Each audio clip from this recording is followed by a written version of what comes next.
Täna on eriline päev väga mitmes mõttes ja esmakordselt anname Eesti Vabariigi aastapäeva aktusel üle ka aasta tudengiorganisatsiooni autasu. Aasta tudengiorganisatsioon 2020 oli suureks eeskujuks ja abiks väga paljudele teistele üliõpilasorganisatsioonidele. Seda eriti just koroonapiirangute ajal, mil nad aitasid paljudel sündmustel nii virtuaalselt toimuda, kui neist virtuaalselt osa saada. Lisaks valmis nende poolt 2020. aastal suurejooneline lühifilm Kõrvalekalle.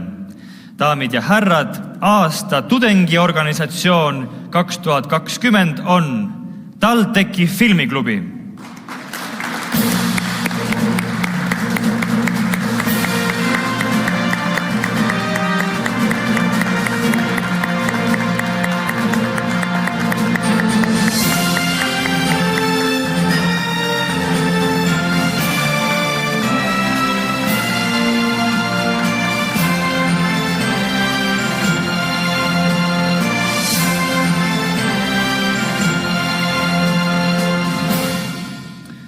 Palju õnne kõigile autasude saajatele.